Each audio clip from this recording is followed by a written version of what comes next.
الحمد لله نحمده ونستعينه ونستغفره ونؤمن به ونتوكل عليه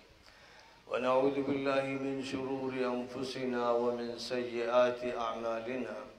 من يهده الله فلا مضل له ومن يضلله فلا هادي له ونشهد أن لا إله إلا الله وعلى آله وأصحابه وأزواجه وذرياته وأهل بيته وبارك وسلم تسلیما کثیرا کثیرا۔ اس بستی میں مدرسہ نور القرآن کے ذمہ داروں کی دعوت پر آج اس مدرسے کے احاطے میں حاضری ہو رہی ہے، اور آج کی یہ روحانی مجلس حضور اکرم صلی اللہ علیہ وسلم کی سیرت طیبہ پر ہے۔ اس پورے قافلے کے سالار کو، اس انسانیت کے آغاز کو، آدم علیہ السلام کو اللہ تعالیٰ نے اس دنیا میں اس لیے بھیجا تھا کہ اس دنیا کا نظام وہ سنبھالیں گے، اور وہ اللہ میاں کے وائسرائے ہوں گے۔ اللہ تعالیٰ کی طرف سے ان کو حکمرانی عطا کی جائے گی، اقتدار عطا کیا جائے گا۔ تو اللہ تعالیٰ نے فرشتوں سے فرمایا تھا انی جاعل فی الارض خلیفہ، میں آدم کو خلیفہ بنانے والا ہوں، یعنی آدم روئے زمین پر میری نمائندگی کریں گے۔ جو میں چاہتا ہوں اس روئے زمین پر، جس نظام کو چاہتا ہوں، جس دین کو چاہتا ہوں، جس تعلیم و تربیت کو چاہتا ہوں، آدم کی ذمہ داری ہوگی کہ وہ تمام چیزوں کو وجود میں لائیں گے، وہ ان کے نگراں بھی ہوں گے، وہ ان علوم کے معلم بھی ہوں گے، وہ مربی بھی ہوں گے۔ اور اسی مقصد کے لیے اللہ تعالیٰ نے آدم علیہ السلام کو تمام مخلوقات پر، حتیٰ کہ فرشتوں پر بھی جو امتیاز عطا فرمایا، جو سب سے بڑی خصوصیت عطا فرمائی، اور جس کی بنیاد پر آدم مسجود ملائکہ بن گئے، وہ خصوصیت علم کی تھی، ایک جامع ہمگیر علم کی۔ فرمایا وَعَلَّمَ آدَمَ الْأَسْمَاءَ كُلَّهَا، اللہ نے آدم کو تمام چیزوں کے نام اور ان کی صفات اور ان کی خصوصیات اور ان کے فوائد سکھا دیے۔ یہ زمین، یہ گلوب، یہ دنیا، اور اس کے اندر جو کچھ ہے، اور اس کے اوپر جو کچھ ہے، اس کی تہوں میں جو کچھ ہے، انسان کو جن چیزوں کو برتنا تھا، چاہے وہ زمین کے اندر کی معدنیات ہوں یا زمین کے اوپر سمندر ہو اور خشکی ہو، اور خشکی کے پودے ہوں، درخت ہوں، اور سمندر کے اندر کی دنیایں ہوں اور ان کے جانور ہوں، پھر اس خشکی کے مختلف جانور ہوں، اور پھر اس خشکی پر اور خشکی کے اندر جو اللہ تعالیٰ کی طرف سے کانیں رکھی گئی ہیں مختلف دھاتوں کی وہ ہوں، اور پھر اس کے اوپر جو فضائیں ہیں، آکسیجن کا جو انتظام ہے، انسانی زندگی کے بقا کے لیے جو بھی انتظامات کیے گئے ہیں، ان تمام چیزوں کا علم اللہ تعالیٰ نے آدم علیہ السلام کو عطا فرما دیا تھا، اور یہ بتا دیا گیا تھا کہ یہ تمام کی تمام چیزیں اس لیے ہیں کہ ان کو اللہ تعالیٰ کے نظام کے تابع کر دیا جائے، اللہ کے لیے مسجود بنا دیا جائے، اور اللہ کا جو موحدانہ نظام ہے وہ ان پر نافذ کر دیا جائے۔ اللہ تعالیٰ نے اسی مقصد کے خاطر فرما دیا کہ سخر لکم اللیل والنہار، سخر لکم الشمس والقمر دائبین، وآتاکم من کل ما سألتموه وَإِن تَعُدُّوا نِعْمَةَ اللَّهِ لَا تُحْصُوهَا۔ اللہ تعالیٰ نے سورج کو اور چاند کو بھی تمہاری خدمت میں لگا رکھا ہے، رات و دن کو بھی تمہاری خدمت میں مصروف کر رکھا ہے۔ جتنی بھی چیزیں اس دنیا میں ہیں، ایک طرف تو وہ اللہ تعالیٰ کی نشانی ہے، آسمان ہو یا زمین ہو یا پودے ہو یا جاندار ہو، انسان ہو، پہاڑ ہو، زمین ہو، جو بھی ہے وہ اللہ کی نشانی ہے۔ ایک پہلو یہ ہے، دوسرے یہ کہ انسانوں کی ضرورت کے لیے اللہ تعالیٰ نے یہ ساری چیزیں پیدا فرمائی ہیں، اور پھر جو مرتبہ اللہ تعالیٰ نے آدم علیہ السلام کو عطا فرمایا، اور اس کے بعد سلسلے وار پیغمبروں کو جو خصوصیات عطا فرمائی، اس مادی زندگی کی بھی اور روحانی زندگی کی بھی، اللہ تعالیٰ کی عبادت کے جو اصول بتائے، جو اللہ تعالیٰ کی عبادت کے طریقہ کار بتائے وہ سارے کے سارے سلسلے وار آگے بڑھتے رہے. اللہ نے جو دین اس انسان کے لیے منتخب فرمایا انسانی آبادی کے لیے، اور اس انسانی آبادی میں جو تفریق بعد کے دور میں ہوتی چلی گئی، کبھی رنگ کی بنیاد پر یا جغرافیہ کی بنیاد پر یا نسل کی بنیاد پر یا زبانوں کی بنیاد پر یا مذہبوں کی بنیاد پر اور مسلکوں اور مشربوں کی بنیاد پر، در حقیقت یہ اپنے مرکز سے ہٹنے کا اور دور ہونے کا نتیجہ تھا. ورنہ آدم علیہ السلام جب تشریف لائے اور ان کی اولاد وجود میں آئی تو سب کا مذہب ایک تھا، مسلک ایک تھا، مشرب ایک تھا، رخ ایک تھا، قبلہ ایک تھا، اور وہ جو اللہ کی طرف سے ان سب کے لیے نظام طے تھا اس کا نام اسلام تھا. ان الدین عند اللہ الاسلام. دین یعنی زندگی گزارنے کا طریقہ اور اللہ تعالیٰ کی اطاعت کا نظام اسلام کہلاتا ہے. اب اس کا نام نہ ہندوازم ہو سکتا ہے، نہ جینزم ہو سکتا ہے، نہ بدھزم ہو سکتا ہے، نہ کرسچینٹی ہو سکتا ہے، نہ جیوزم ہو سکتا ہے، نہ شنتوازم ہو سکتا ہے، نہ کنفیوشسزم ہو سکتا ہے. یہ الگ الگ نام ہیں جو لوگوں نے تجویز کر لیے. تاریخ کی دوریاں ہوئیں، زمانہ بڑھتا چلا گیا، جگہ بڑھتی اور پھیلتی چلی گئی، فاصلے بڑھتے چلے گئے اور زبان بدلتی بھی چلی گئی. اس لیے تعبیرات میں فرق ہوا اور طریقہ کار میں فرق ہوا. کچھ اللہ تعالیٰ کی طرف سے بھی ایک سلسلہ اس طرح چلتا رہا کہ اللہ تعالیٰ نے شرعہ اور منہاج، لِكُلٍّ جَعَلْنَا مِنْكُمْ شِرْعَةً وَمِنْهَاجًا، ہم نے جتنی بھی قومیں اور امتیں بنائیں ان کو کچھ قوانین دیے اور ان قوانین کو برتنے کا طریقہ کار دیا. تو شرع سے مراد شریعت اور قانون ہے، اور منہاج سے مراد وہ طریقہ ہے کہ جس طریقے سے قانون کو برتا جائے، اس کا استعمال کیا جائے. تو اللہ تعالیٰ کی طرف سے جو نظام وقتاً فوقتاً طے ہوتا رہا وہ اپنی جگہ پر، لیکن اس میں کوئی شک نہیں ہے کہ پوری انسانیت کا مذہب ایک، پوری انسانیت کی فکر ایک، اور ایک رب سے سب کی وابستگی، ایک معبود سے سب کا تعلق. نہ معبودوں میں کوئی تعدد ہے اور نہ اسی کے ساتھ ساتھ حکمرانوں میں کوئی تعدد ہے.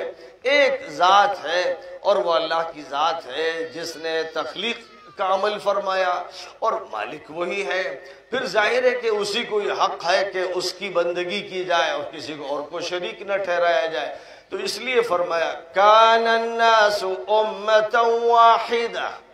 فبعث الله النبيين مبشرين ومنذرين وأنزل معهم الكتاب بالحق ليحكم بين الناس فيما اختلفوا فيه وما اختلف فيه إلا الذين أوتوا العلم من بعد ما جاءتهم البينات. فرمایا کہ سارے انسان ایک انجمن بنے ہوئے تھے، ایک امت تھے، سب کے سب ایک طریقہ کار پر تھے، سب کا ایک مذہب تھا. لیکن اس کے بعد پھر مختلف دوروں میں ان کے درمیان فرق ہوتا چلا گیا، اور یہ فرق شیطانی وسوسوں سے بھی ہوا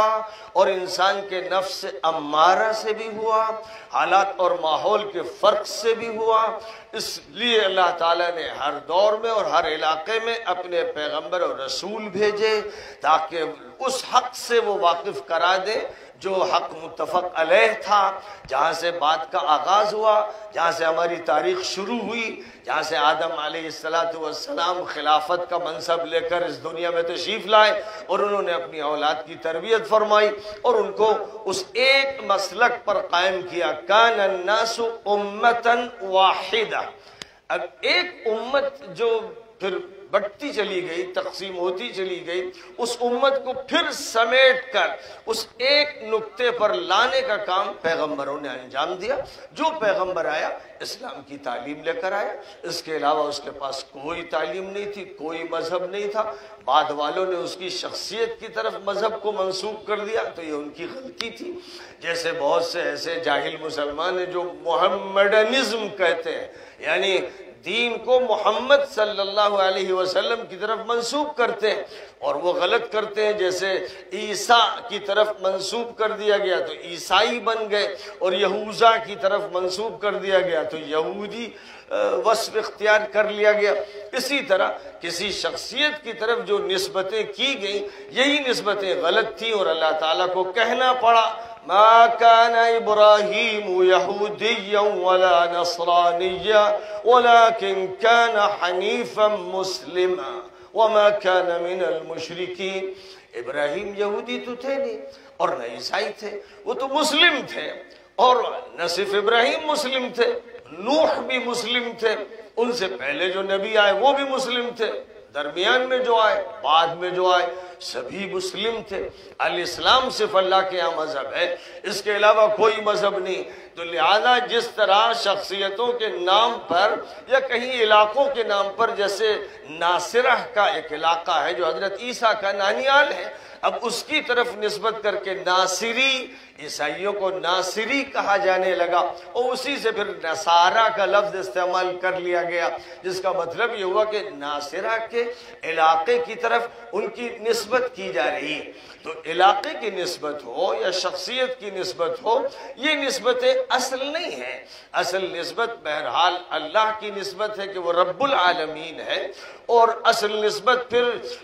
رسول اور نبی کی ہے، اور وہ نبوت اور رسالت کی ہے۔ اس میں نبی اور رسول کی شخصیت اصل نہیں بلکہ ان کی رسالت اصل ہے، ان کی نبوت اصل ہے، اور ان کی بشریت کا ایک الگ تقاضا ہے، اور نبوت اور رسالت کا ایک الگ تقاضا ہے، اور ذمہ داری امت کو یہ دی جاتی ہے کہ بحیثیت نبی کے ان پر ایمان لایا جائے، اور بحیثیت انبیاء کے تمام رسولوں کو مانا جائے، تمام نبیوں کو مانا جائے، کوئی تفریق ان کے درمیان نہ کی جائے۔ تو جب ایمان کی بات ہوئی تو اللہ نے فرمایا آمن الرسول بما انزل الیہ من ربہ والمؤمنون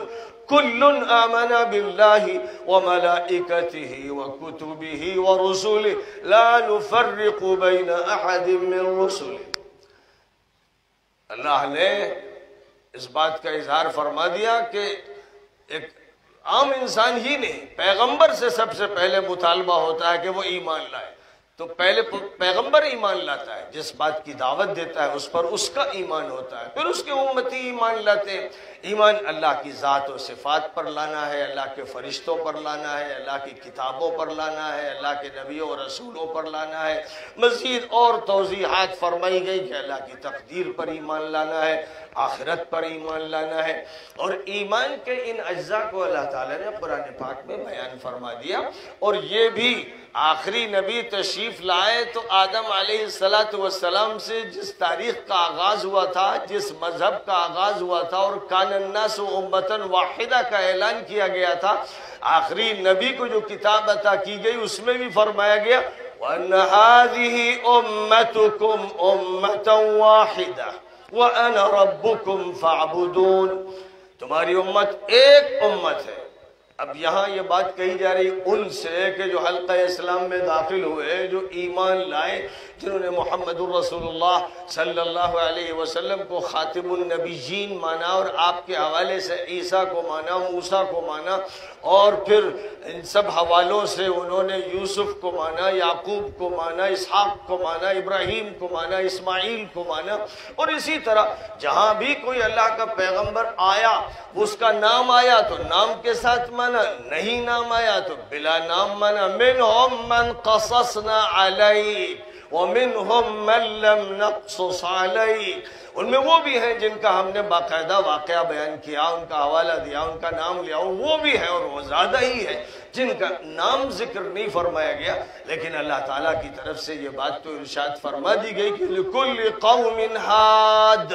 ہر قوم میں کوئی ہادی آیا، ہر قریے میں کوئی نذیر آیا، کوئی بشیر آیا۔ یہ اللہ تعالیٰ کی طرف سے نظام رہا، اور اس نظام میں جو بنیادی بات ہے کہ ایک امت کی تشکیل کا عمل عمل کیا گیا. اور یہ امت صرف آخری امت نہیں ہے، یہ امت حضرت عیسیٰ کی امت سے جڑتی ہے، اور حضرت عیسیٰ کی امت حضرت موسیٰ کی امت سے جڑتی ہے، اور ان سے پہلے جو پیغمبر آتے رہے ان کی امتیں ان سابق انبیاء کی امتوں سے جڑتی ہیں. اس لیے کہ آدم علیہ السلام سے جو سلسلہ شروع ہوا وہ کان الناس امتاً واحدہ سے شروع ہوا. لہذا آدم کی نسل میں جہاں بھی کوئی پیغمبر آئے گا یا کوئی منہاج آئے گا یا کوئی شریعت آئے گی تو امت کی وحدت کو ہر کسی حالت میں نہیں توڑا جائے گا. امت کی وحدت اللہ کی وحدانیت کے ساتھ جڑی ہوئی ہے. اللہ ایک ہے، اور اللہ تعالیٰ کی طرف سے جو نظام نبوت و رسالت ہے وہ ایک ہے. یہ الگ بات ہے کہ کسی وقت خطاب اس کا نوح سے ہوا اور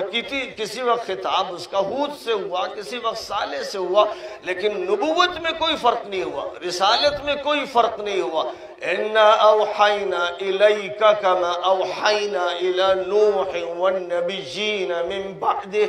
ہم نے اے محمد آپ کو بھی اسی طرح پیام دیا ہے جس طرح نوح کو دیا تھا اور ان کے بعد کے انبیاء کو دیا تھا. اور اسی لیے یہ کہا گیا لَا نُفَرِّقُ بَيْنَ أَحَدٍ مِّنْهُمْ، ہم ان میں تفریق نہیں کرتے. یہ ہمارے ایمان کا اظہار ہے. اب مجھے بتائیے، جب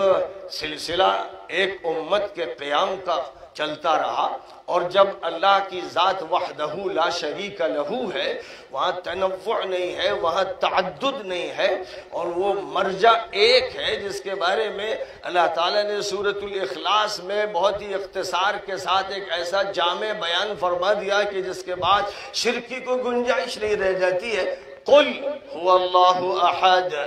اللہ الصمد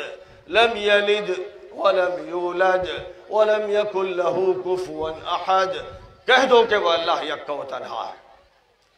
وہ ایک ہے اور وہ صمد ہے، کسی کا محتاج نہیں، سب اس کے محتاج ہیں. اس کو کسی نے جنا نہیں، اس نے کسی کو جنا نہیں. اس کا تعلق اور کسی کا تعلق ولادت کا، بنوت کا، ابوت کا، کسی طرح کے اس رشتے کا ہے جو فیما بین المخلوقین ہوتے ہیں، ہرگز نہیں. اور کوئی اس کے ہمسر نہیں، کوئی اس کے برابر نہیں. وہ وحدہ لا شریک لہو ہے. اس لیے اس کا دین بھی ایک موحد دین ہے، موحد دین ہے، ایک دین ہے. اس دین کے اندر جو تنوع ہے وہ ایسے ہی جیسے کسی ڈاکٹر کی طرف سے مریض کی صورتحال کے لیے نسخے تبدیل کیے جاتے ہیں اور دوائیں تبدیل کی جاتی ہیں، جس کا یہ مطلب نہیں ہوتا ہے کہ طب تبدیل ہو گیا، میڈیکل سائنس میں کوئی تبدیلی ہو گئی، علم کے اندر اتار چڑھاؤ ہو گیا. یہ نہیں ہوتا ہے. علم محیط جو اللہ کا ہے اس سے ہٹ کر ایک انسان کا جو کسی فن میں علم ہوتا ہے، جامع علم ہوتا ہے، اسی علم کے تحت ایک ڈاکٹر دوا تجویز کرتا ہے، ایک سائنٹسٹ اپنی تحقیق پیش کرتا ہے، ایک انجینئر کہیں کا نقشہ بناتا ہے.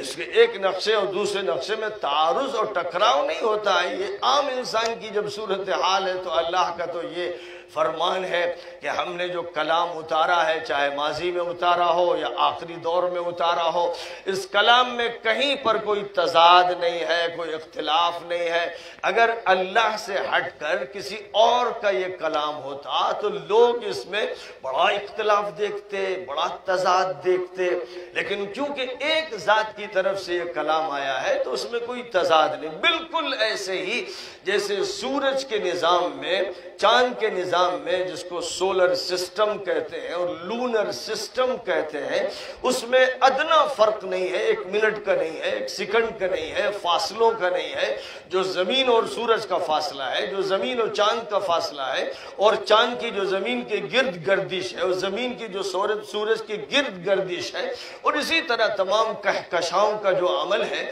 یہ ایک نظام کے ماتحت ہے جس میں اتنا زبردست استحکام ہے، ایسا تسلسل ہے، ایسا دوام ہے، ایسی پنکچولیٹی ہے اور ایسا وہ سسٹمیٹک ہے کہ ایک منٹ کے ایک سیکنڈ کا کوئی فرق نہیں ہے. جو وقت طے ہے اللہ تعالیٰ کی طرف سے سورج کے طلوع کا، جو وقت طے ہے چاند کے وجود میں آنے کا، وہ بالکل لگے بندھے نظام کے تحت ہے.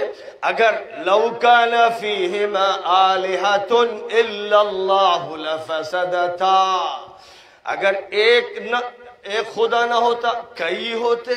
تو یقیناً ان میں کشمکش ہوتی اور یقیناً فیصلے بدلتے اور یقیناً کبھی صبح دیر سے ہوتی اور کبھی جلدی ہوتی اور یقیناً کبھی رات کے مسئلے میں جھگڑا کھڑا ہوتا۔ جب دو طاقتیں ہوتی اور متوازی طاقتیں ہوتی تو ان کے نظام میں درہمی ہوتی اور برہمی ہوتی، لیکن ایک طاقت ہے، اس کی دلیل ہر ذرہ ہے، اس کی دلیل پانی کا ہر قطرہ ہے، اس کی دلیل ہر آکسیجن کی ایک لہر ہے، اس کی دلیل اس کائنات میں موجود جتنی نشانیاں ہیں وہ کھلے طور پر دلیل ہے، اور اللہ تعالیٰ اسی کی طرف متوجہ کرتا ہے۔ ان فی خلق السماوات والارض واختلاف اللیل والنہار لآیات لأولی الالباب۔ آسمانوں اور زمین کی تخلیق میں اور رات و دن کی گردش میں بڑی نشانیاں ہیں عقل مندوں کے لیے۔ جو بھی دانش مند ہے، جو بھی ہوش مند ہے، وہ تو نشانیاں دیکھتے ہیں۔ وہ صرف یہ نہیں کہتے سورج نکلا، سورج ڈوبا، چاند نکلا، صرف وہ یہ الفاظ نہیں بولتے ہیں، بلکہ ان کا تو حال یہ ہے کہ لمحہ بلمحہ ان کے تدبر کے نتیجے میں اللہ تعالیٰ کی نشانیاں اور تجلیات ان کے سامنے واضح ہوتی چلی جاتی ہیں اور ان کا ایمان بڑھتا چلا جاتا ہے۔ الذین یذکرون اللہ قیاما وقعودا وعلی جنوبہم، ایسے لوگ جو غور و فکر کرتے ہیں اور عقل مند ہیں، ان کا تو پھر حال یہ ہو جاتا ہے کہ وہ تو اللہ کا ذکر کھڑے ہوئے بھی کرتے ہیں، بیٹھے بھی کرتے ہیں، لیٹے بھی کرتے ہیں۔ ان کی تو شان یہ ہوتی کہ ذکر الہی سے غافل ہو ہی نہیں سکتے، یہ ان کی مجبوری ہے، یہ ان کی مجبوری ہے۔ جیسے ہمارے رگوں کے اندر خون کا دوران مسلسل ہے، ہمارے ارادے کو اس میں دخل نہیں، ہمارے دل کی جو مسلسل دھڑکنیں ہیں اس میں ہمارے ارادے کو کوئی دخل نہیں۔ ایک مشین ہے جو اللہ کی طرف سے سیٹ کی گئی اور فٹ کی گئی، وہ مشین کام کر رہی ہے اور آٹومیٹک مشین ہے، وہ چلتی ہے تو اس وقت جب اللہ کی طرف سے سوئچ آن کر دیا جاتا ہے اور چلتی رہتی ہے وَإِذَا جَاءَ أَجَلُهُمْ فَلَا يَسْتَأْخِرُونَ سَاعَةً وَلَا يَسْتَقْدِمُونَ۔ جب سوئچ کے آف کرنے کا وقت آ جاتا ہے پھر نہ ڈاکٹر کام آتا ہے، نہ حکیم کام آتا ہے، وقت ختم، قصہ ختم، انسان کی زندگی کا خاتمہ ہو گیا۔ یہ اللہ تعالیٰ کا نظام ہے، لگا بندھا مستحکم۔ الف لام را کتاب احکمت آیاتہ ثم فصلت من لدن حکیم خبیر۔ یہ وہ کتاب ہے جس کی آیتیں بڑی مستحکم ہیں۔ تو وہ انسان جو غور کرتا ہے اس کا حال کیا ہوتا ہے کہ وہ ہر حال میں اللہ کی یاد میں مشغول رہتا ہے، دل اللہ کی یاد میں اور اس کا دماغ اللہ کی یاد میں اور رواں اور ریشہ ریشہ اللہ کی یاد میں مشغول ہے۔ اس کا جو بھی عمل ہو رہا ہے ٹیکنیکلی ہو رہا ہے، وہ عمل جو بے ساختہ ہوا چلا جا رہا ہے یہ اللہ کی یاد کا اظہار ہے۔ اور جس کے بارے میں مزید فرمایا گیا يذكرون الله قياما وقعودا وعلى جنوبهم ويتفكرون في خلق السماوات والأرض ربنا ما خلقت هذا باطلا۔ اہل ایمان میں جو عقل مند ہیں، جو دانشور ہیں، آج کل تو مشکل یہ ہے کہ دانشور ان کو کہتے ہیں جو کسی کالج میں، کسی یونیورسٹی میں کچھ انگریزی، کچھ ہندی، کچھ سائنس، کچھ میتھ وغیرہ پڑھ لیتے ہیں، ہمارے جاہل لوگ ان کو دانشور کہتے ہیں۔ لیکن قرآن پاک کی زبان میں دانشور لوگ وہ کہلاتے ہیں جو اللہ تعالیٰ کی نشانیوں کا مطالعہ کرتے رہتے ہیں، جس کے نتیجے میں ہر پل وہ اللہ کے ذکر میں مشغول رہتے ہیں، اور مزید جب تفکر اور تدبر سے کام لیتے ہیں اور آسمانوں اور فضاؤں اور زمین اور تمام چیزوں کی تخلیق کے بارے میں سوچتے چلے جاتے ہیں، تو اس کا نتیجہ یہ نکلتا ہے کہ خود ان کے اندر سے ایمان کا ایک فوارہ اچھلتا ہے اور وہ کہتے ہیں سبحانک، اے اللہ تیری ذات پاک ہے، ہم نے تو تیری تجلی دیکھ لی، ہم نے تو تیری نشانی دیکھ لی، ہم نے تو تیری معرفت حاصل کر لی تیری مخلوقات سے، تجھ تک پہنچنے کا راستہ ہمیں مل گیا۔ اور یہ پہنچنے کا جو راستہ تھا اسی کے لیے تو اللہ نے قرآن اتارتے ہوئے سورۃ الفاتحہ میں فرمایا الحمدللہ رب العالمین، تمام تعریفیں اس اللہ کے لیے جو مالک ہے ان تمام چیزوں کا، جن کے ذریعے سے اللہ معرفت اور علم عطا فرماتا ہے اور اپنے تک منزل آسان بناتا ہے، کیونکہ عالم کے معنی جو ذریعہ علم ہو، لہذا العالمین کا مطلب وہ چیزیں جو ذریعہ علم ہے۔ اور میں نے آپ کو بتایا کہ ریگستان کا ہر ذرہ ذریعہ علم ہے، اور سمندر کا ہر قطرہ ذریعہ علم ہے، اور آپ کو جو کچھ بھی دکھ رہا ہے اور جو نہیں دکھ رہا ہے، جو غیب ہے، جو شہود ہے، اس کی ہر چیز ایک ذریعہ علم ہے۔ اور یہ علم بھی ایسا ہے کہ یہ لامتناہی ہے، اور اس کا تعلق ذات باری تعالیٰ سے ہے، کیونکہ خالق وہی ہے، اس کی تخلیق میں کوئی شریک نہیں۔ لہذا جب بھی آپ کسی مخلوق کا جائزہ لیتے ہیں اور مطالعہ کرتے ہیں تو اللہ تک پہنچ جاتے ہیں۔ اور چونکہ یہ ایک ایسا فطری طریقہ کار ہے اور ایک ایسا سائنٹیفک طریقہ کار ہے کہ جس کے علاوہ کوئی دوسرا طریقہ ہے ہی نہیں، اس لیے اللہ تعالیٰ نے جب آخری نبی کی بعثت کا فیصلہ فرمایا اور یہ چاہا کہ آدم کے اس سلسلے کو دراز کرتے کرتے اب زنجیر کی وہ کڑی تیار کر دی جائے جس کو پھر آدم سے جوڑ دیا جائے، تاکہ یہ ساری کڑیاں ایک دوسرے سے جڑ جائیں، اور علم آدم الاسماء کا جو سلسلہ شروع ہوا تھا اور خلافت عرضی کا جو منصب آدم کو عطا کیا گیا تھا، اب آخری نبی کو وہ منصب عطا کیا جائے، بلکہ اب ان کے ذریعے سے ان کی امت کو وہ منصب عطا کیا جائے۔ تو اللہ تعالیٰ نے یہ فیصلہ فرمایا 610 عیسوی میں کہ لوح محفوظ سے جو کتاب مقدس آسمان دنیا پر اتاری گئی تھی،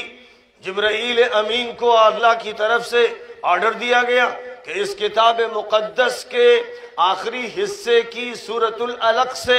ابتدائی آیتیں لے کر جاؤ اور محمد سے غار حرا میں ملاقات کرو اور تحریر ان کے سامنے پیش کرو اور ان سے یہ بتا دو کہ یہاں سے آغاز ہوگا۔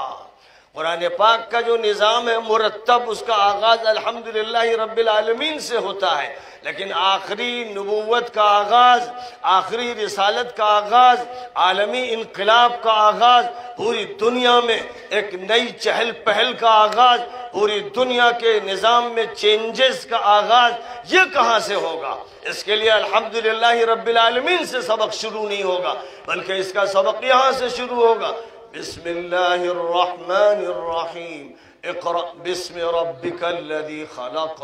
خلق الانسان من علق، اقرأ وربک الاکرم الذی علم بالقلم، علم الانسان ما لم يعلم۔ آغاز کیا گیا اس سے کہ پڑھو اپنے اس پروردگار کی ذات و صفات سے وابستہ ہو کر جو خلاق عالم ہے، جس نے تخلیق فرمائی۔ تو اب اس طرح سے الحمدللہ رب العالمین سے بات جڑ گئی کہ وہاں یہ فرمایا گیا تھا کہ ساری تعریفیں اللہ کی ہیں جو مالک ہے ان تمام چیزوں کا جن کی تخلیق اس نے فرمائی اور ہر چیز کے اندر اپنی نشانی رکھ دی ہے، ہر چیز کو عالم بنا دیا ہے، جس کا مطلب یہ نکلا کہ جب خلاق کی صفت کے تصور کے ساتھ ہم مطالعہ شروع کریں گے تو ہمیں مطالعے کے لیے فوراً کتاب نہیں فراہم ہوگی۔ نبی اکرم صلی اللہ علیہ وسلم کو جب یہ سبق دیا جا رہا تھا اس وقت نبی کے ہاتھ میں کتاب نہیں دی گئی تھی، اور اس وقت امت کے ہاتھ میں کتاب نہیں دی گئی تھی، کیونکہ پہلے اس بات کا حکم تھا کہ اس کتاب کا مطالعہ کرو جس کی آیتیں ہر جگہ پر نقش ہیں، زمین پر، فضا پر، پہاڑ پر، سمندر پر، آسمانوں پر، پہلے ان کا مطالعہ شروع کرو۔ وہ مطالعہ جس کی بات کہی گئی تھی وہاں ان فی خلق السماوات والارض واختلاف اللیل والنہار، اب اس مطالعے کی طرف متوجہ کرتے ہوئے یہ فرمایا گیا کہ اقرأ باسم ربک الذی خلق۔ یہاں یہ بھی ہو سکتا تھا اقرأ باسم ربک الذی رزق، اقرأ باسم ربک الذی عبد، کچھ بھی ہو سکتا تھا۔ اللہ کے تو بہت سے اسماء ہیں، بہت سی صفات ہیں، لیکن اللہ تعالیٰ کی صفات اور افعال سے تخلیق کا انتخاب اس لیے کیا گیا کہ تمام مخلوقات پہلے مطالعہ مسلمین سے گزرے، پہلے اہل ایمان کو مطالعہ مخلوقات عالم بالا و عالم اسفل کرنا ہے، پہلے اپنی نگاہوں کو اللہ تعالیٰ کی ان چیزوں پر ڈالنا ہے جن میں نشانیاں پیوستہ ہیں، جن میں نشانیاں داخل ہیں۔ وفی کل شیء لہ آیۃ تدل علی انہ واحد، ہر چیز کے اندر ایک نشانی ہے جو یہ کہہ رہی، بتا رہی، پکار رہی کہ اللہ ایک ہے۔ ذرے کو توڑو گے تو اللہ ایک ہے، زمین کی تہوں میں جاؤ گے اور پہاڑ کاٹو گے تو اس کے اندر سے پتھر کی سلوں پر لا الہ الا اللہ لکھا ہوا نکلے گا، اور تم کبھی سمندر کی مچھلیاں پکڑو گے تو کسی مچھلی کی پیٹھ پر، اس کی کھال پر لا الہ الا اللہ تمہارے سامنے آئے گا، اس لیے کہ یہ کائنات کا وہ کلمہ ہے جو فطرت میں ودیت کر دیا گیا ہے۔ جیسے انسان سے عہد الست لیا گیا تو اس وقت اس کے اندر یہ بات ودیت کر دی گئی تھی، ویسے ہی پوری کائنات کی فطرت میں بھی جو چیز ودیت ہے وہ اللہ کی الوہیت ہے اور ربوبیت ہے۔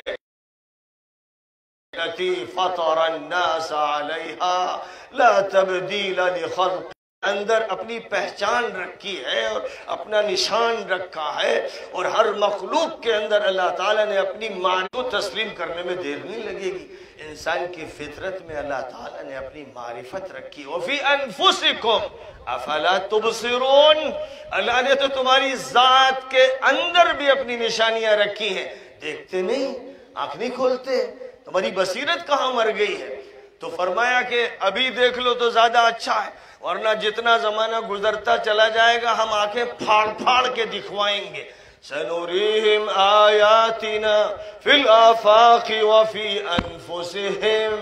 حَتَّى يَتَبَيَّنَ لَهُمْ أَنَّهُ الْحَقُّ، فرمایا کہ ہم آگے چل کر ان کو دکھائیں گے فضاؤں میں اپنی نشانیاں، اور خود انسان اپنی ذات کے اندر میری نشانیاں دیکھے گا۔ یہ وقت آئے گا، دھیرے دھیرے سائنس ادھر لے جائے گی، دھیرے دھیرے پوری دنیا عالم غیب اور عالم شہود بغل گیر ہو جائیں گے اور حقائق کھلتے چلے جائیں گے، اور ہر طرف سے صدا ایمان کی آئے گی۔ دھیرے دھیرے وہ وقت آ رہا ہے، اس ایمان کو لوٹنے کے لیے دجال نکلے گا، اس میں کوئی شک نہیں، اور ایک وقت تک مہلت اسے دی جائے گی۔ لیکن آج ایمان کی یہ طاقت ہے کہ اس ایمان کو ٹرمپ بھی مانتا ہے اور بائیڈن بھی مانتا ہے، اور اس پوری دنیا اس وقت ایمان کی بات کر رہی۔ ابھی جو بائیڈن کا جب حلف کی تقریب منائی گئی تو اس وقت اللہ کا اقرار کیا گیا کہ ہم اپنے لارڈ کی بات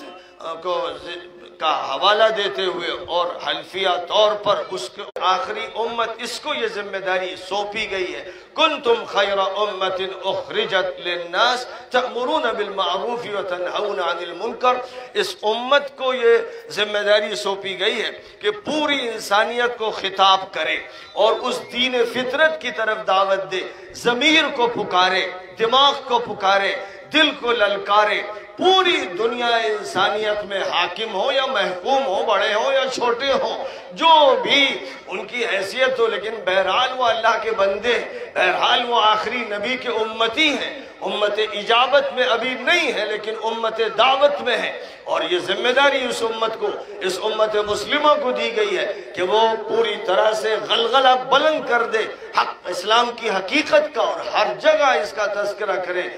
اس کا اعلان کرے، اس کی دعوت دے۔ اگر یہ عمل ہوگا، پورے یقین کے ساتھ ہوگا، وَتُؤْمِنُونَ بِاللَّهِ کی حقیقت سامنے رکھی جائے گی، تو دنیا میں پھر انقلاب وہی شروع ہو جائے گا جو آخری نبوت کے بعد شروع ہوا تھا۔ آزمائشوں سے گزار کر اللہ تعالیٰ نے جس طرح مکہ مکرمہ سے نبی اکرم صلی اللہ علیہ وسلم کو مدینہ منورہ پہنچایا، اور مدینہ منورہ سے پھر عراق اور شام اور ایران اور روم ہر جگہ پہنچایا، اور پوری دنیا زیر نگی ہوتی چلی گئی۔ جس طرح اس وقت یہ ہوا تھا، ابھی بڑا کام باقی ہے۔ یعنی نبی صلی اللہ علیہ وسلم کے دور میں جزیرۃ العرب فتح ہوا، اور پھر صحابہ کرام خاص طور پر خلفائے راشدین کے دور میں بڑا علاقہ سیریا کا، رومن امپائر کا اور پرشین امپائر کا فتح ہوا، اور ہندوستان میں بھی داخلہ ہوا، اور تھوڑا ہی عرصہ اور آگے گزرا کہ اسپین سے لے کر ترکستان تک، ازبکستان تک، ہندوستان تک یہ قافلہ بڑھتا چلا گیا۔ لیکن آخری نبی کا یہ کہنا ہے کہ کام ابھی مکمل نہیں ہوگا، بیچ میں کچھ ظالم حکومتیں آئیں گی، کچھ جبار آئیں گے، کچھ سخت قسم کے لوگ آئیں گے جو آپس میں لڑیں گے اور خاندانی حکومتیں قائم کریں گے۔ یہ لوگ آئیں گے کیونکہ یہ ارشاد فرما دیا ستكون الخلافة بعدي 30 سنة ثم ملك عضوض ثم جبرية وعتف ثم تكون خلافة راشدة. خلافت راشدہ 30 سال میرے بعد رہے گی. 30 سال کے بعد ظالمانہ ملوکیت کا دور شروع ہوگا اور اس کے بعد جابرانہ مجرمانہ طواغیت و سرکش مسلط ہو جائیں گے اور یہ سلسلہ چلتا چلا جائے گا یہاں تک کہ پھر خلافت راشدہ قائم ہو. یہ نبی کے بیانات ہیں صحیح حدیثوں میں جن پر کوئی اشکال نہیں. ان کی صحت کے بارے میں کوئی زبان کھول نہیں سکتا ہے. یقینی اور قطعی حدیثیں ہیں. ان میں یہ بات ارشاد فرما دی گئی. ظاہر ہے کہ ہم لوگ خلافت راشدہ سے تو گزرے نہیں اور ظالمانہ ملوکیت سے گزرے نہیں، لیکن جابرانہ حکومتوں سے گزرے اور گزر رہے ہیں. جس دور میں ہم گزر رہے ہیں اس میں عالم اسلام کے قلب پر قاہرانہ دہشت گردانہ ظالمانہ حکومت قائم ہو چکی ہے اور یہ حکومت پوری طرح سے دجال کے ظہور و خروج کی تیاری کر رہی ہے. اس کے اطوار، اس کی عادات، اس کا سسٹم، اس کے تعلقات، اس کے روابط، ہر چیز زبان کھول کھول کر بول رہی ہے کہ یہ وہ لوگ ہیں جن کا تعلق یہودیوں سے ہے، صہیونیوں سے ہے، صلیبیوں سے ہے، اہل شرک سے ہے، ان کا تعلق ان سے ہے. اس لیے ظاہر ہے کہ ان کے ہی ذریعے سے اور ان کے وسائل اور ذرائع کے استعمال کے نتیجے میں دجال کی طاقت کا ظہور ہوگا. لیکن یہ بھی یقینی ہے کہ جب یہ واقعہ پیش آئے گا تو اس واقعے کے ساتھ ساتھ عیسیٰ مسیح کا نزول ہوگا اور حضرت مہدی کا ظہور ہوگا اور حضرت عیسیٰ مسیح کا نزول دجال کے خاتمے کی علامت ہوگا اور حضرت مہدی کا ظہور نظام عدل کے قیام اور پوری دنیا میں حق کے پھریرے کے لہرانے کا اعلان ہوگا. یہ واقعہ بھی ویسے ہی پیش آئے گا جیسے ماضی میں واقعات پیش آ چکے ہیں. نبی اکرم صلی اللہ علیہ وسلم کی حدیثوں کو ہمیں چاہیے کہ کتاب الایمان میں بھی پڑھیں اور کتاب العلم میں بھی پڑھیں اور کتاب الطہارہ اور کتاب الصلاۃ میں پڑھتے کتاب الفتن میں آ جائیں اور یہ دیکھیں کہ نبی صلی اللہ علیہ وسلم نے مستقبل کے بارے میں کیا باتیں بیان فرمائی تھی، کن فتنوں کا تذکرہ فرمایا تھا. چونکہ یہ وہ پہلو ہے جس کا تعلق ایمان سے بھی ہے اور جس کا تعلق مستقبل کی پیشین گوئیوں سے بھی ہے اور جس کا تعلق تاریخ کے صحیح علم سے بھی ہے اور جس کا تعلق ہماری منصوبہ بندی سے بھی ہے. بہت سے پہلو ہیں. اس لیے چاہیے کہ ہم وہاں پہنچیں، کتاب المناقب بھی پڑھیں لیکن کتاب الفتن سے واقف ہوں. جب ہم صحیح طور پر ان سے واقف ہوں گے اور ساتھ ساتھ یہ بات ذہن میں رکھیں گے کہ جو کچھ بھی ان ادوار میں امت کے درمیان پھوٹ پڑتی رہی، امت ٹوٹتی چلی گئی، امت کو حصوں بخروں میں بانٹا گیا، جو یہ ظلم ہوا ہے، جس ظلم پر اللہ تعالیٰ نے یہ وعید ارشاد فرما دی گئی تھی کہ وَلَا تَكُونُوا كَالَّذِينَ اخْتَلَفُوا وَلَا تَكُونُوا كَالَّذِينَ تَفَرَّقُوا وَاخْتَلَفُوا مِن بَعْدِ مَا جَاءَهُمُ الْبَيِّنَاتُ وَأُولَئِكَ لَهُمْ عَذَابٌ عَظِيمٌ. ان لوگوں کی طرح مت بننا جو ٹولیوں میں بٹ جاتے ہیں، فرقوں میں بٹ جاتے ہیں، یہ ہمارا مسلک، یہ تمہارا مسلک، یہ ہماری رائے، یہ تمہاری رائے، جو یہ کرتے ہیں ان کی طرح مت بننا.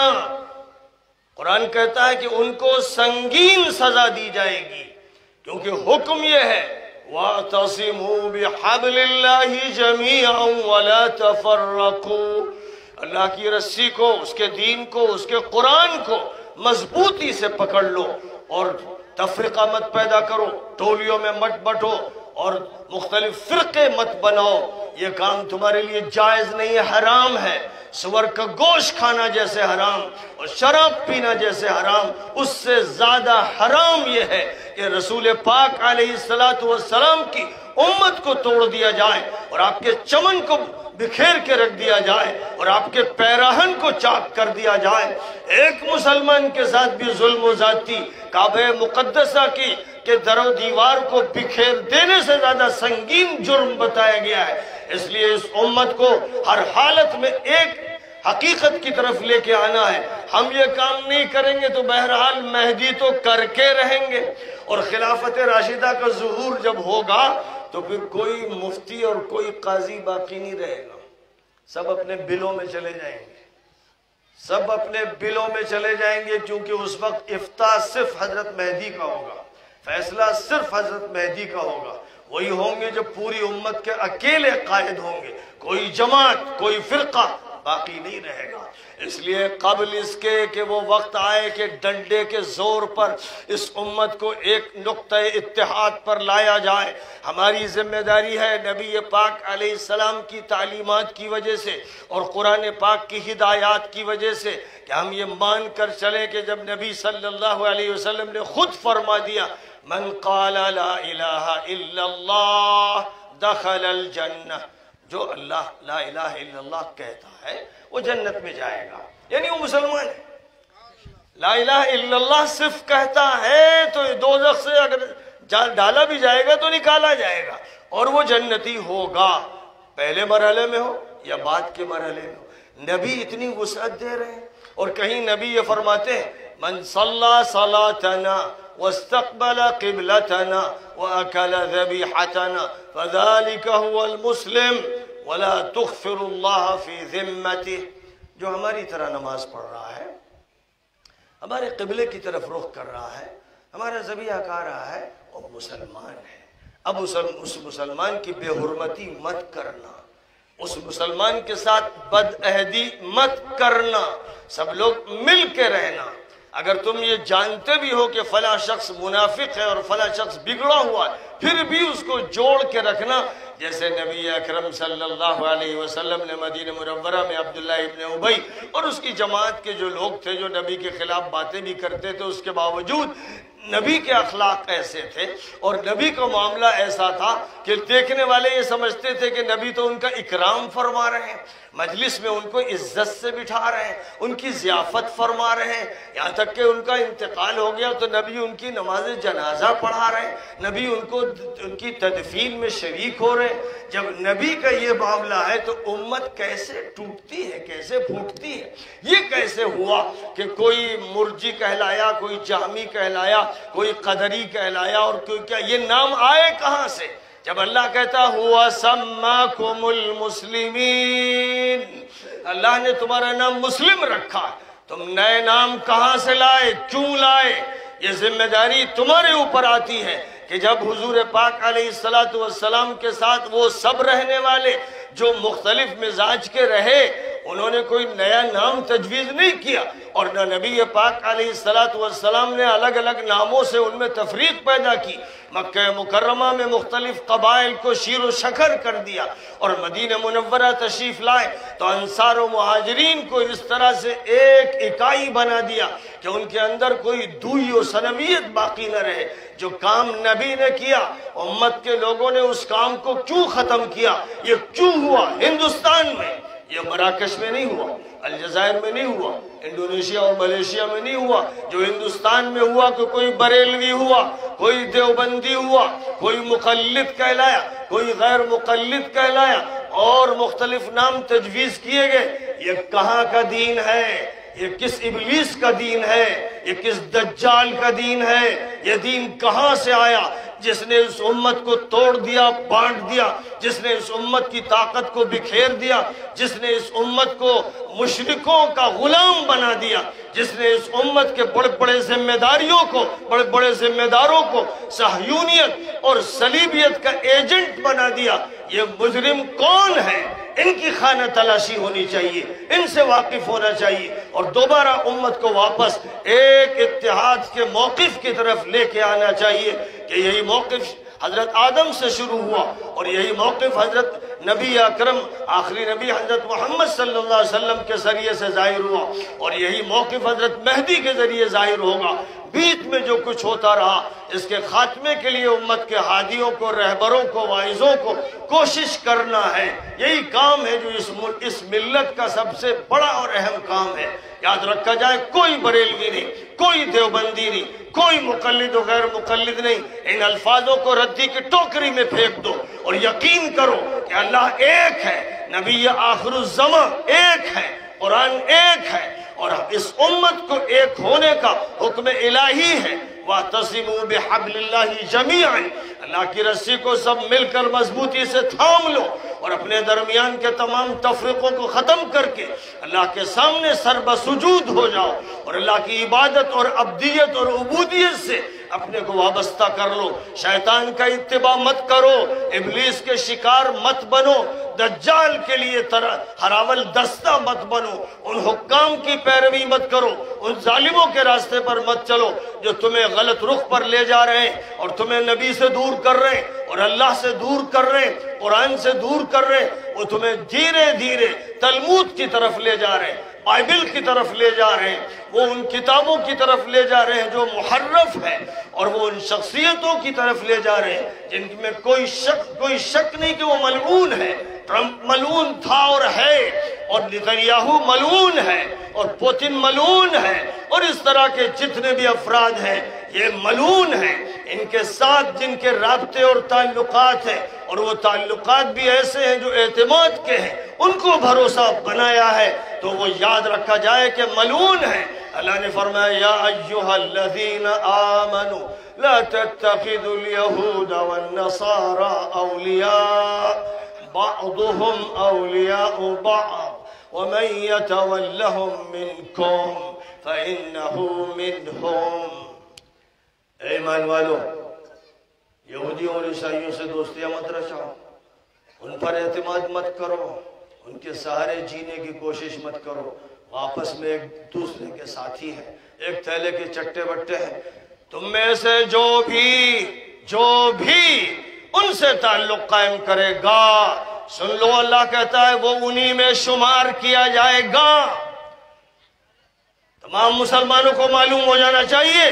کہ ابو ظبی اور دبئی اور امارات کی حکومت کے لوگ اور آل سعود کے مجرم افراد کے جو نمائندے ہیں، یہ سب وہ ہیں جنہوں نے اسرائیل کے ساتھ دوستیوں کو اس حد تک پہنچایا کہ اب یہ جھکے ہیں، یہ ان کے جوتے سیدھی کرتے ہیں، یہ اپنی مسلمانوں کی دولت جو ان کے باپ کی نہیں، ان کی نہیں ہے، مسلمانوں کی امت کی جو دولت ہے وہ ان کے قدموں میں ڈالتے ہیں، اور اس لیے یہ کرتے ہیں تاکہ ان کا سہارا انہیں مل جائے۔ وہ اپنی زمین جو در حقیقت امت کی زمین ہے، جزیرۃ العرب امت کی زمین ہے، نبی کی وراثت ہے، کسی کو مداخلت کا حق نہیں ہے، کوئی وہاں کا حکمراں نہیں۔ جو وہاں کا حکمراں بنا بیٹھا ہے مجرم اور خبیث انسان ہے، اس کو چاہیے کہ پوری امت کو یہ سرمایہ سونپ دے، پوری امت کی دولت اس کو واپس کی جائے، اور امت کے نمائندہ حضرات جو اس امت کے حقیقی نمائندہ ہیں فیصلہ وہ کریں گے۔ یا ایھا الذین آمنوا اطیعوا اللہ واطیعوا الرسول وَأُولِي الْأَمْرِ مِنْكُمْ۔ اللہ کی اطاعت کرو، نبی کی اطاعت کرو، جو تم میں سے امت کے جو اولو الامر ہوں، یعنی اللہ و رسول کی اطاعت کرنے والے، شریعت کی حکمرانی کو تسلیم کرنے والے، اور غیر اللہ سے اپنے رشتے کو کاٹنے والے، سودی نظام سے براءت ظاہر کرنے والے، اور دولت اسلام کو مسلمانوں میں پوری امت میں بانٹنے والے، جو ایسے لوگ ہوں گے ان کی تم پر اطاعت، ان کی اطاعت۔ اور باقی کے بارے میں فرمایا لا طاعت لمخلوق فی معصیت الخالق۔ اگر اللہ کی نافرمانی ہو رہی ہے تو کسی حاکم کی اطاعت نہیں کی جائے گی، کسی امیر کی اطاعت نہیں کی جائے گی، کسی ذمہ دار کی اطاعت نہیں کی جائے گی۔ اس کی اطاعت اسی وقت ہے جبکہ وہ اللہ کا غلام ہے، اللہ کا بندہ ہے، نبی کا امتی ہے، شریعت کا ذمہ دار ہے، اور اسے نافذ کرتا ہے، اور محرمات سے خود بھی بچتا ہے اور امت کو بچاتا ہے، تو اس کی اطاعت ہوگی۔ اور اگر وہ اللہ کا باغی ہے اور نبی کا باغی ہے اور اپنے نفس اور اپنی انانیت کا وہ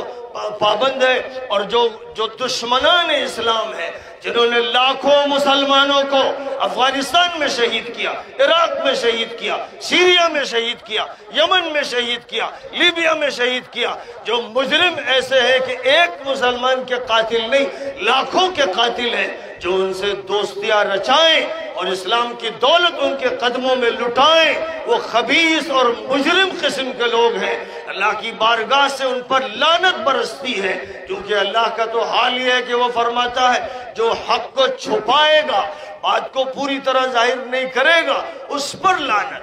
إن الذين يكتمون ما أنزلنا من البينات والهدى من بعد ما بيناه للناس في الكتاب أولئك يلعنهم الله ويلعنهم اللاعنون۔ جو بھی اللہ نے بات کہہ دی ہے، جو بھی اللہ کے نبی نے بات کہہ دی ہے، جو حقائق ظاہر کر دیے گئے ہیں، جو بھی ان حقائق کو چھپائے گا، صرف اتنا کام کرے گا، تحریف نہیں کر رہا ہے، وہ قرآن سے آیتوں کو مٹا نہیں رہا، صرف چھپا رہا ہے، حق کو بیان نہیں کر رہا ہے۔ اللہ کہتا ہے اولئک یلعنہم اللہ، اللہ کی ان پر لعنت، ویلعنہم اللاعنون، اور تمام لعنت کرنے والوں کی ان پر لعنت۔ اس سے سخت کوئی لفظ نہیں، سب سے سخت لفظ لعنت کا ہے۔ اور الا لعنت اللہ علی الظالمین، جو بھی ظالم ہیں جنہوں نے ایک فرد پر ظلم کیا ہو، یا ایک قبیلے پر کیا ہو، یا ایک طبقے پر کیا ہو، ان پر لعنت ہے۔ اللہ کا اعلان ہے کہ وہ ملعون لوگ ہیں۔ لہذا زبان کو کہنا کہ دباؤ، حق پورا نہ بیان کرو، بات کو چھپاؤ اور پردہ ڈال دو، ایسے لوگ در حقیقت قرآن کی تحریف کا دعوے دار ہیں، اور قرآن کی تحریف کی دعوت دیتے ہیں کہ وہ بات مت کہو جو قرآن کہہ رہا ہے، وہ مت کہو جو حدیثیں کہہ رہی ہیں، ان کو دبا دو، ہر چیز چھیڑنے کی ضرورت نہیں ہے۔ اور ظاہر ہے کہ جب قرآن و حدیث ہی نہ رہ جائیں گے تو کیا رہ جائے گا۔ بہرحال بات بہت لمبی ہوتی چلی جائے گی۔ میں تو آپ کے اس علاقے میں آیا، اور مدرسہ نور القرآن بڑا خوبصورت نام ہے، کیونکہ اس میں کوئی شک نہیں، قرآن تو سرتاسر نور ہے، اور اسلام نور ہے، اور نبی پاک نور ہے۔ لَقَدْ جَاءَكُم مِّنَ اللَّهِ نُورٌ وَكِتَابٌ مُّبِينٌ، تمہارے پاس آ گیا نور اور وہ کتاب جو کھول دینے والی ہے۔ تو اب یہاں پر تو نبی پاک کو نور کہا گیا، تو نبی پاک کیا شک ہے اس میں کہ وہ نورانیت کا ایک منبع ہے۔ جو نور ملا، کسی کو ملا، کسی صحابی کو ملا، اہل بیت کو ملا، وہ نبی پاک کے چراغ سے ملا۔ اور وہ چراغ جس کی مثال اللہ نے جب دی تو فرمایا اللہ نور السماوات والارض مثل نوره كمشكاة فيها مصباح المصباح في زجاجة الزجاجة كأنها كوكب دري يوقد من شجرة مباركة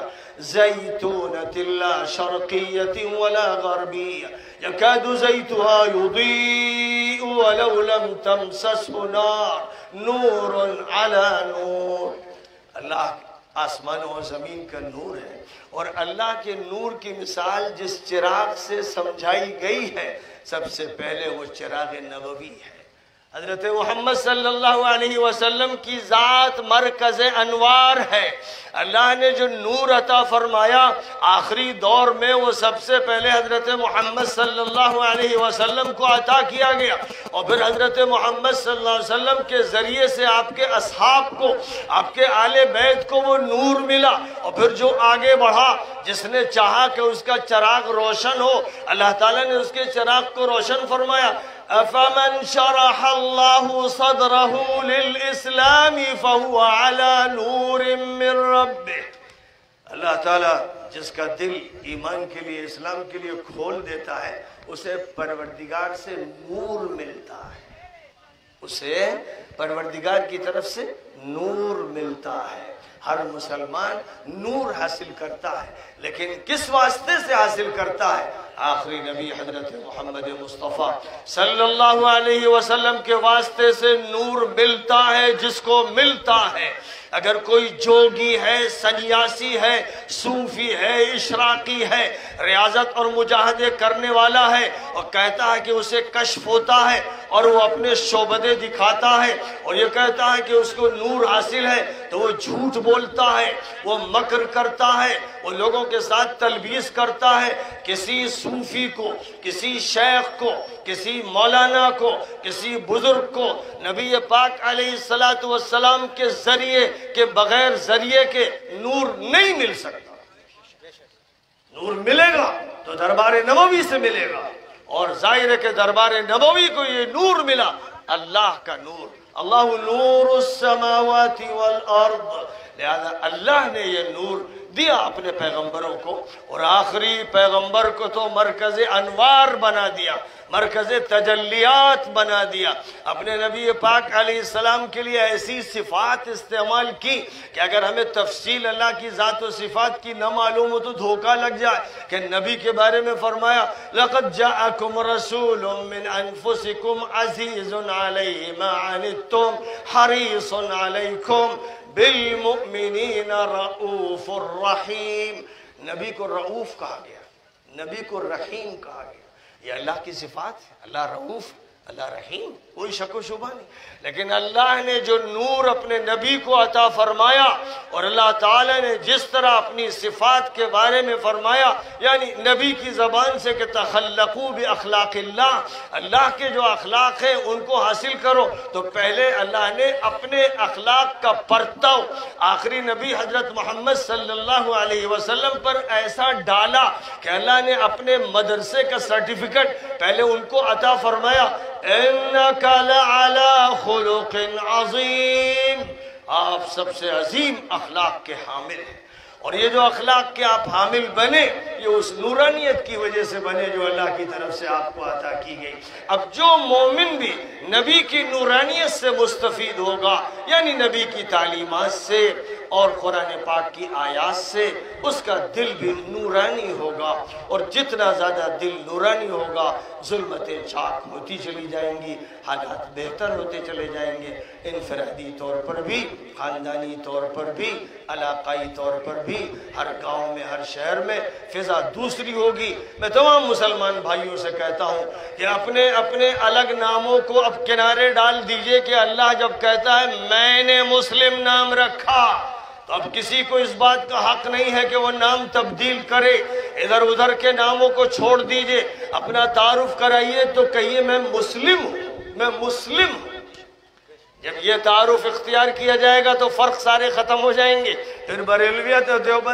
دیوبندیت کے جھگڑے باقی نہیں رہیں گے، پھر نہ کوئی شرقی رہے گا نہ غربی، نہ کوئی شمالی رہے گا نہ جنوبی، اور نہ کوئی بر اعظموں میں تبدیل ہوگا، اور نہ گاؤں میں کوئی تفرقہ اور انتشار ہوگا، ہر جگہ ایک شامیانہ نبوی ہوگا، اور ہر طرف ایک نورانیت کی فضا ہوگی، اور ہر طرف ایک وحدانیت کا عقیدہ ہوگا، اور ہر طرف امت میں وحدت اور توحید اور اتحاد کی باتیں ہوں گی۔ اس کے نتیجے میں یہ امت سیسہ پلائی ہوئی دیوار بن جائے گی۔ پھر یہ امت وہ نمونہ پیش کرے گی جس کے بارے میں اللہ نے فرمایا ان اللہ یحب الذین یقاتلون فی سبیلہ صفا کأنہم بنیان مرصوص۔ اللہ ان بندوں سے محبت کرتا ہے جو اس کی راہ میں قربانیاں دیتے ہیں، جانوں کے نذرانے پیش کرتے ہیں، صف بستہ ہو کر اس طرح کی جیسے سیسہ پلائی ہوئی دیوار بنا دی گئی۔ امید کرتا ہوں انشاءاللہ کہ اب اس گاؤں کے اندر ایک ایسی کیفیت ہوگی آپس کے اتحاد کی اور الفت کی اور محبت کی کہ صحیح طور پر اللہ تعالیٰ نے جن اہل ایمان کا تعارف کرایا، اور سب سے پہلے صحابہ کے تعارف میں اللہ نے فرمایا محمد الرسول اللہ والذین معہ اشداء علی الکفار رحماء بینہم۔ نبی کے ساتھیوں کی پہچان یہ ہے کہ وہ جہاں کفر ہے، جہاں انکار ہے، جہاں الحاد ہے، جہاں صہیونیت ہے، جہاں صلیبیت ہے، وہاں پر ان کی شدت ایسی کہ جیسے پتھر ہو، لیکن جہاں اسلام ہے، جہاں لا الہ الا اللہ ہے، جہاں نماز ہے، جہاں اللہ و رسول کا نام ہے، وہاں وہ ایک دوسرے کے لیے بچھے چلے جاتے ہیں، ایک دوسرے کے لیے تواضع اختیار کرتے ہیں، ایثار اختیار کرتے ہیں، ایک دوسرے سے محبت کرتے ہیں۔ اور یاد رکھا جائے کہ اگر یہ محبتیں ہمارے معاشرے میں نہیں ہوئی تو قسم بخدا اس معاشرے کو اللہ فنا کر دے۔ ارشاد یا ایھا الذین آمنوا من يرتد منكم عن دينه فسوف يأتي الله بقوم يحبهم ويحبونه أذلة على المؤمنين أعزة على الكافرين يجاهدون في سبيل الله ولا يخافون لومة لائم۔ اے ایمان والو، گڑبڑ مت کرنا۔ اگر تمہارے درمیان آپس میں الفتیں نہیں ہوئی، محبتیں نہیں ہوئی، اور تمہارا فکر صحیح نہیں اور عبادت صحیح نہیں، اگر تم پیچھے پلٹے، یعنی جو امت حضور نے قائم کی تھی اس امت سے باہر نکل کر تم نے کسی کی تکفیر کی اور کسی کو بدعتی کہا اور کسی کو کچھ کہا، بس یہی تماشے کرتے رہے اور لڑائی کے دھندے کرتے رہے، تو اللہ تمہیں اٹھا کے پھینک دے گا اور دوسروں کو لائے گا جن سے اللہ محبت کرے گا۔ اللہ ان سے محبت کرے گا جو ایسے لوگ ہوں گے کہ ایمان والوں کے لیے بچھے چلے جائیں گے، لیکن وہ کافروں سے کوئی سودا نہیں کریں گے، ان کے لیے وہ مثل پہاڑ ہوں گے۔ ایسے لوگوں کو اللہ لائے گا جو اللہ کے بارے میں کسی کی ملامت کی کوئی پرواہ نہیں کریں گے، حق کو قائم کریں گے، حق کا اعلان کریں گے، حق کے لیے جڑیں گے، اور حق اللہ ہے، حق قرآن، حق نبی، حق فرشتے، حق جنت اور حق دوزخ ہے، اور یہ اسلام اور اس کا نظام حق ہے۔ جو اس کے ساتھ جڑ جائیں گے اور آپس کی صفوں کو مضبوط کریں گے، اللہ انہیں کامیاب فرمائے گا۔ میں بہت خوش ہوں میرے عزیز ذوالفقار ندوی کو اللہ تعالیٰ نے جب بھی فیصلہ ہوا ذوالفقار نام دے دیا، تو اب ذوالفقار نام کی وجہ سے اہل بیت کی نگاہوں میں تو عزیز ہو ہی گئے کہ ذوالفقار حیدری کی یاد تازہ ہو جاتی ہے جس کے بڑے کارنامے ہیں ذوالفقار کے۔ اور اب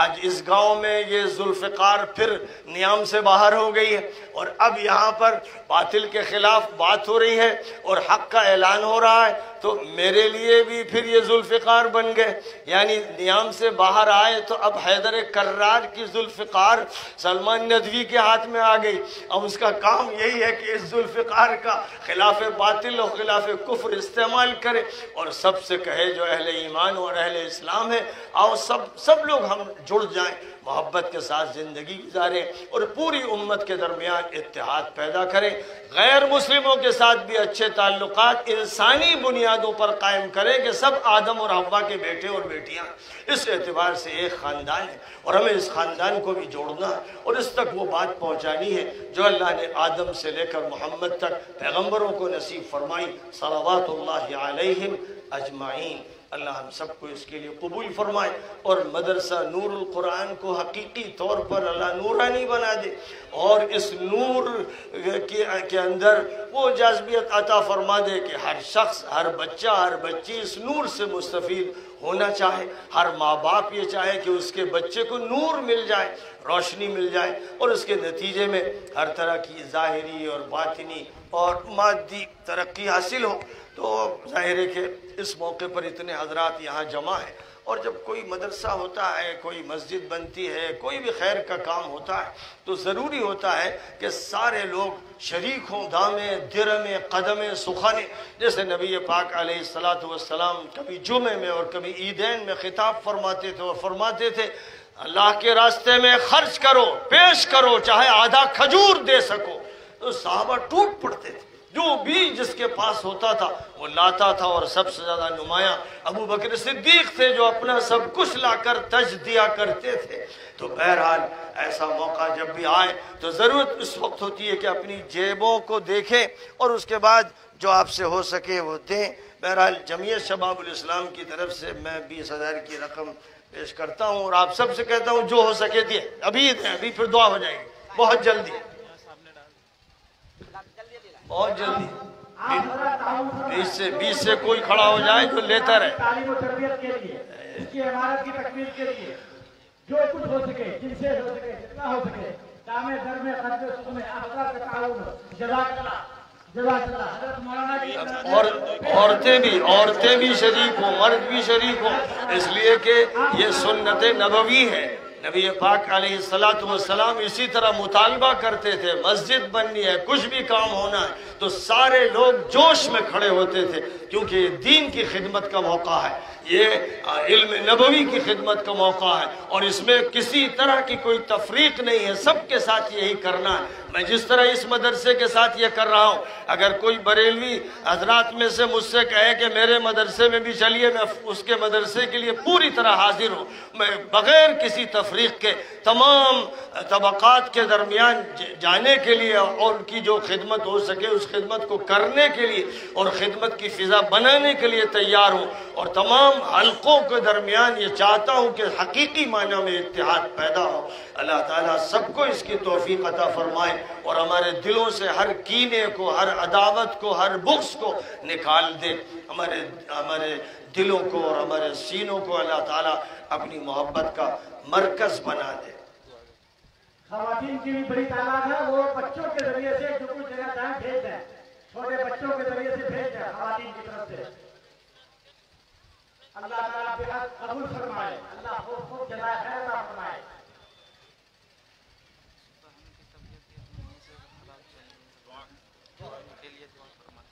اللهم لك الحمد كما ينبغي لجلال وجهك وعظيم سلطانك، اللهم صل على سيدنا ومولانا محمد النبي الأمي وعلى آله وأصحابه وأزواجه وذرياته أجمعين. ربنا آتنا في الدنيا حسنة وفي الآخرة حسنة وقنا عذاب النار. ربنا اغفر لنا ذنوبنا وإسرافنا في أمرنا وثبت أقدامنا وانصرنا على القوم الكافرين. الہ العالمین، ارحم الراحمین، اغفر الغافرین، تیرے بندے تیرے حضور حاضر ہیں، تیری بندیاں حاضر ہیں، ہم سب گنہگار ہیں، خطا کار ہیں۔ اے اللہ ہمارے ساتھ عفو و کرم کا معاملہ فرما، اے اللہ ہماری مغفرت فرما، اے اللہ ہمارے سینے پاک فرما، اے اللہ ہمارے دل صاف فرما، اے اللہ ہمارے ذہنوں کو منور فرما، اے اللہ ہمارے باطن کو اپنے قرآن سے جگمگا دے، اے اللہ نبی پاک علیہ السلام کی تربیت سے مستفید ہونے کی ہمیں توفیق عطا فرما، اے اللہ قرآن پاک اور احادیث نبویہ اور سیرت نبویہ سے ہر طرح کا استفادہ کرنے کی ہمیں توفیق نصیب فرما، اے اللہ محض اپنے فضل و کرم سے اٹھنے والے ہاتھوں کو خالی واپس نہ پھیرے، اے اللہ ہماری جھولیاں ایمان سے بھر دے، تقوی سے ہمارے قلوب کو معمور فرما،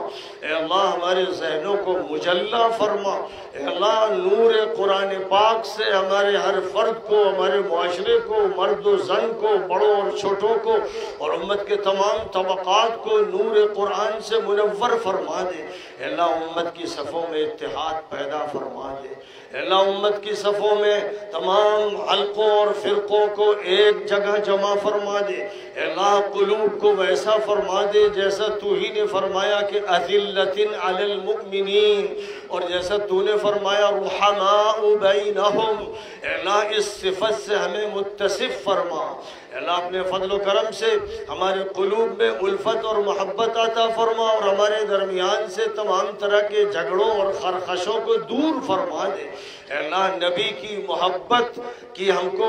ایسی توفیق عطا فرما اور ایسی فنائیت، اے اللہ اپنی ذات کے لیے اور اپنے نبی پاک علیہ السلام کے مشن اور کام کے لیے ایسی فنائیت عطا فرما دے کہ ہم اپنے کو بھی فراموش کر دیں، بس تجھی کو یاد کریں صبح بھی اور شام بھی اور کھڑے بھی اور بیٹھے بھی اور لیٹے بھی، اور تیری تجلیات کو دیکھیں اور اپنے ایمان کو تازہ کریں۔ اے اللہ جن لوگوں کا انتقال ہو چکا، ہم میں سے جو لوگ اس دنیا سے جا چکے ان کی مغفرت فرما، اے اللہ جو موجود ہیں ان کو دین پر ثبات عطا فرما، اے اللہ ہم میں جو بیمار ہیں ان کو شفائے کامل اور عاجل نصیب فرما، اے اللہ ہم میں جو بیمار ہیں ان کو شفائے کامل اور عاجل نصیب فرما، اے اللہ ہم میں جو پریشان حال ہیں ان کی پریشانیاں دور فرما، اے اللہ ہر طرح کے رنج کو کافور فرما، اے اللہ آج کے اس اجلاس کو قبولیت عطا فرما، اس مدرسے کو بھی بابرکت فرما اور قبولیت نصیب فرما، اور جتنی بھی مسجدیں ہیں اور جتنے بھی مدرسے ہیں اور جتنے بھی مراکز